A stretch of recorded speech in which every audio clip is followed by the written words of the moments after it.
Buksan sa loob ang inyong pabibinyagan. Ako po muna, pagkatapos ang daddy, mami, tapos si Ninong at si Nina.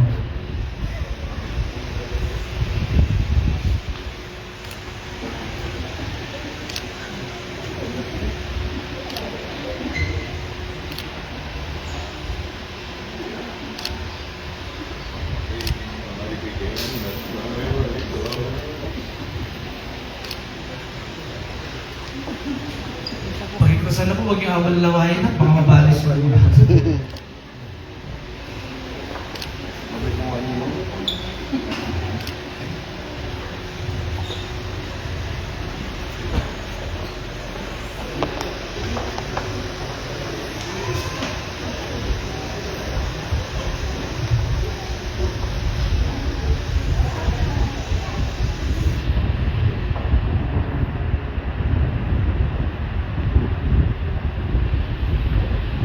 Natili po tayo nakatayo. Salamat po. Mamaya na lang ako pagbigay ko man ang kailangan po. Sumayin niyo ang Panginoon, ang mabuting balita ng Panginoon ayon kay San Marcos. Papuri sa iyo, Panginoon. May nagdala ng mga bata kay Jesus upang hiniling patong niya sa mga itong kanyang kamay.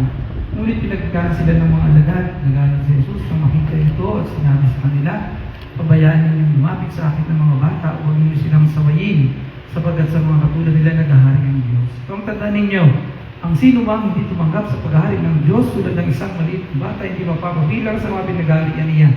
At kinalong ni Jesus sa mga bata, pinatong ang kanyang mga kamay sa kanila, at pinagpala sila.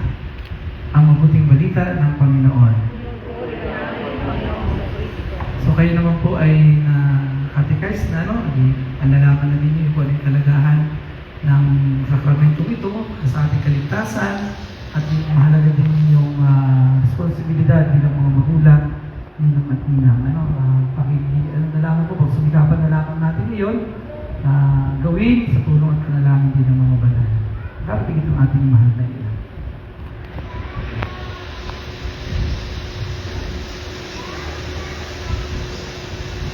Mga kapatid, halina't lumuhog sa pong may kapal upang maging niyang kalingain ang mga bibinyagan, ang mga magulang, ninong at ninang at ang buniyang sambayanan. Ang ating tugon po sa bawat panalangin, Panginoon, dinggin mo kami.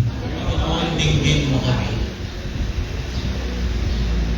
Para sa banal na sambayanan sa ating lupain, upang sa pamagubay ni Pedrong Pastor na banal at ibagang nagapangaral, masipag niya may palaganap ang magandang balita sa ating kapuluan at sa iba't ibang bansa, manalangin tayo sa Panginoon. Panginoon, dinggin mo kami. Para sa mga bibinyagan, upang ang mga anghel ang pumatnubay at magadya sa kanila sa lahat na masama, manalangin tayo sa Panginoon. Para sa mga mag-anak, upang mamalagi silang tapat sa kanilang pangako sa binyag at alinsunod sa halimbawa ng banal na mag-anak na sila Jesus, Maria at Jose. Sila'y manatili nagmamahalan at nagmamalasakit sa isa't isa. Manalangin tayo sa Panginoon. Para sa mga ninong at ninang, upang sa patnubay ng mahal na Birhen ang Immaculada Concepcion, magampanan nila kung kuning kumangan nila ang mga magulang sa paghubog sa kanilang mga inaanak. Manalangin tayo sa Panginoon. Para sa lahat ng binyagang naririto, upang katulad ng lahat ng mga banal, makapanguhay tayo matapat sa ating pangako sa binyag, manalangin tayo sa Panginoon. Panginoon, dinggin mo kami. Ang naming makapangyarihan, kusang loob kang nagmahal sa amin, kaya sinugo mo ang iyong anak, upang kaming nasagdak sa paniniin ng sana'y mabigyan ng daya. Sa tanda ng Krus na banal, loobin mo ng mga batang bibinyagan, ay maging malaya sa pag-alipin na bunga ng pagsuway ng nilikha mong unang tao. Tuguban nawa sila ng banal na Espiritu upang sila ay mapuspos ng diwa ng muling pagkabuhay ng iyong anak. Niluluhod namin ito sa pamamagitan ni Kristo, aming Panginoon. Tayo po ay dadakos sa pagtatakwil ng kasalanan at pagkatapos ay ating ipapahayag ang ating pananampalataya. Pakisagot lamang po ng mga sumusunod na katanungan. Mga minamahal mahal na magulang, Ginong at Ninang, nung tayo ibinyagan, tayo nalibing kasama ni Kristo. Upang kasama rin niya tayo ay makabangon at makapagbagong buhay. Bilang tanda ng inyong pananagutan sa paghuhubog ng inyong mga anak ayon sa banal na aral, sariwain ninyo ngayon ang inyong pangako nung kayo binyagan at tatalikuran ang lahat ng kasamaan at kasalanan. Mga magulang, Ginong at Ninang, itinatakwil ba ninyo si Satanas? Tinatakwil ba ninyo ang kanyang mga gawain? Tinatakwil ba ninyo ang kanyang mga pang-aakit? Mga magulang, Ginong at Ninang, sumasampalataya ba kayo sa Diyos sa mga makapangyarihan sa lahat na may gawa ng langit at lupa? Sumasampalataya ba kayo kay Jesucristo, iisang anak ng Diyos, Panginoon natin, pinanganak ni Santa Maria, ang Birhen, pinako sa krus, namatay, inilibing, muling nabuhay, at naluklok sa kanan ng Ama? Sumasampalataya ba kayo sa Espiritu Santo sa banal na simbahang Katolika, sa kasamahan ng mga banal, sa kapatawaran ng mga kasalanan, sa muling pagkabuhay ng mga namatay, at sa buhay na walang hanggan? Sa pananampalataya, ang marangal nating ipinahayag at ating igagawa ng sakramento ng binyag, sa pamamagitan ng Jesucristo kasama ng Espiritu Santo, magpasawalang hanggan. Upo po muna ang lahat, isa-isa pupunta dito sa lahat, kasama ang mga ninong at ninang.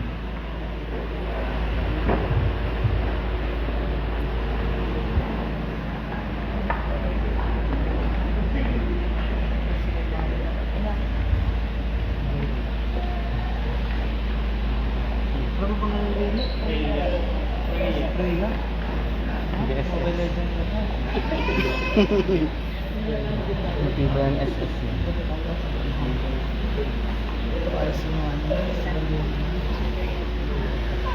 Talaga po bang bukas sa linggo, gusto ko yung kapatid mo pag-ibig, gusto pinayabang para ang barataya.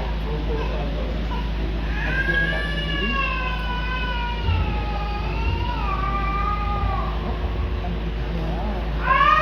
Parang masagala sa baby mo. Masagala.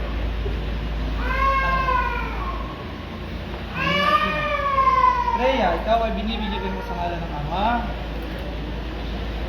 At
Ba't ito pinaramin ka na din ka na sa una?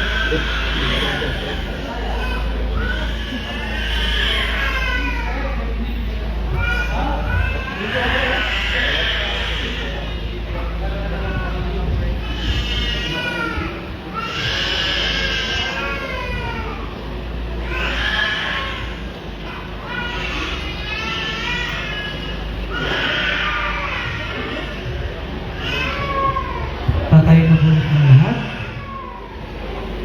Ngayong naganap na ng Diyos Ama, ng Panginoong Jesucristo, ang muling pagsilang sa tubig at Espiritu, ang pagpapayag ng langis ay nagpapakilala ng pag-uod ng Espiritu Santo sa muling isinilang sa binyag.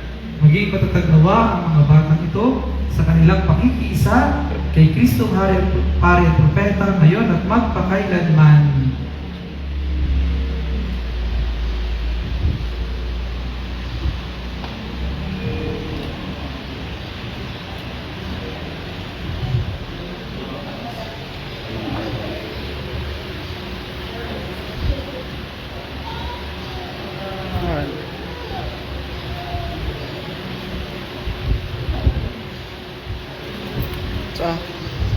Sa akin din.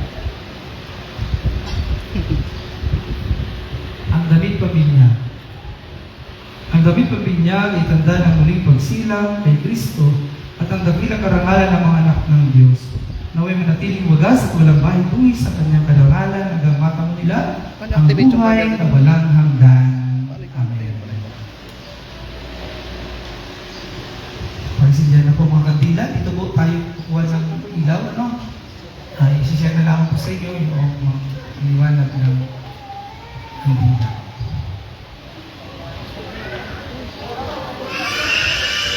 Ang pagpatay po ng mga wall bulbs para hindi naman. Pakishare na lang po sa inyong patay dito po ng ilaw.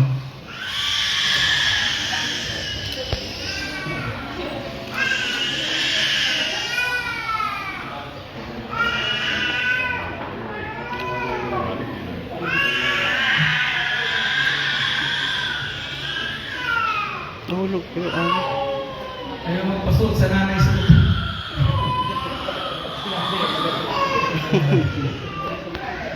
Ngayon, marunong yata. Hindi pala po. Okay? Tayo na magbigay ng tangal kay Jesus na ating ilaw, sa diwa natin isipan, sa Yesu Cristo na buhay, siya ay ating kaliwanagan. Ang ilaw na ito ay tanda ng liwanag ni Cristo na tinanggap ng mga bagong binyag sa tulong ng mga magulang ng mga tinang na may mag-aalam ito sa kanilang puso't diwa hanggang sa pagbabalik ni Cristo ang ating Panginoon. Naging anak tayo ng kaliwanagan kay Kristo. Dumulog tayo ngayon sa ating Ama na bukal ng kaliwanagan ng buhay sa panalangin tinuro sa atin ng ating Panginoon. Sama-sama po tayo magdadasal. Ama namin, sumasalangit ka. Sambahin ang ngalan mo. At sa amin ang kaharian mo, sundin ang loob mo dito sa lupa para ng sa langit. Bigyan mo kami ngayon ang aming kakanin sa araw-araw. Tawarin mo kami sa aming mga sala. Para na kung papatawag namin sa nagkakasala sa amin. At huwag mo kami ipahintulot sa tukso at tinadyak kami sa lahat ng masama. Amen. At sa mahal na bilang ating pagkatiwala ang mga bagong binyag, sama-sama tayong manalangin. Aba, Ginoong Maria, natutulong ka ng grasya. Ang Diyos sa sumasa iyo. Kubod kang pinagpala sa babaeng lahat. At pinagpala naman ang iyong anak na si Jesus. Santa Maria, ina ng Diyos, panalangin kami makasalanan. Ngayon at kung kami mamamatay. Amen. Ang namin mapagmahal, amin ang ipinagdiwang sa sakramento na nagbibigay buhay at dangal. Habang panahon kaming bilingon sa iyo dahil sa lahat ng iyong awa at biyaya, pagigdapatin mo kami bilang mga magulang ni matinang ay nanatiling matapat sa aming mga ipinangako sa binyag. Niluluhod namin ito sa pamamagitan ng Yesu Cristo kasama ng Espiritu Santo magpasawalang hanggan. Sumainyo ang Panginoon. Pagpalain kayo ng mga pangyarihang Diyos, Ama at Anak at Espiritu Santo. Sa kumpil at unang pakikinabang, dapat tubusin ang ating pinasimulan. Ihanda ninyo sila pagsabi ng araw ng pagtanggap ng mga sakramentong banal. Mayo kayong taglay ang kapayapaan. Dito na po natatapos ang ating pagdiriwang ng sakramento ng binyag. Maraming salamat po sa inyong lahat. Maraming nagpapatayin ang inyong mga katabi. Kandila. Congratulations po sa inyo. Ninong Father.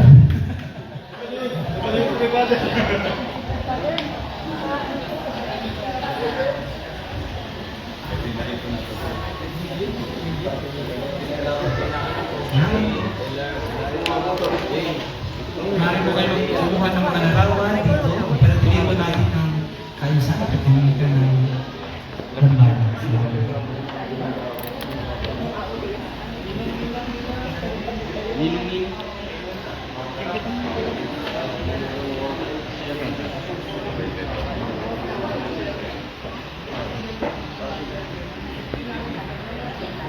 Kaya man. Yan.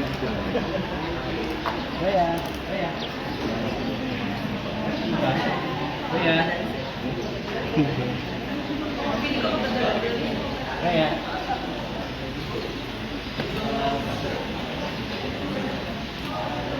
Yung po mga ninang.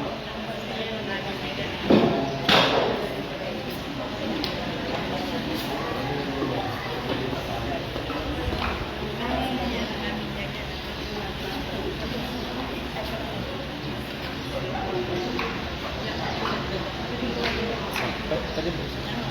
Okay po, yan. Yung pa dito, 1, 2, 3, sa baba. 1, 2, sa pa. Ninong po. Mga ninong.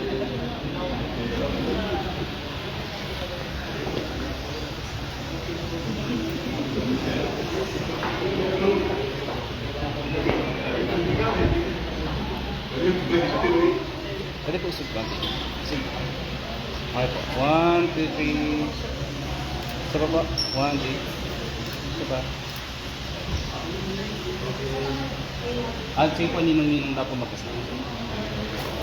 Taas na lang po yung mga ninong.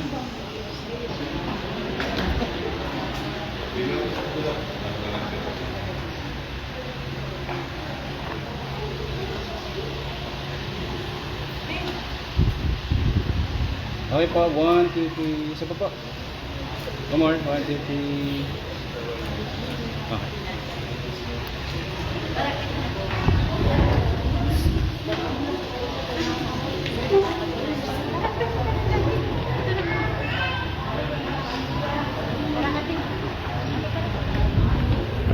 Si Kuya ano?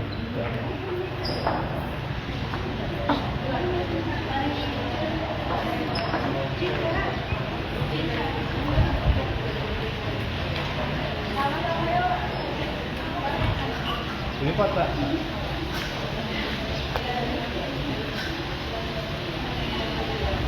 Okay po, tingin dito sa akin. 1, ay. Okay na po. Tingin dito po. 1, 2, 3. Kaya. Ito pa. Omar, 1, 2, 3.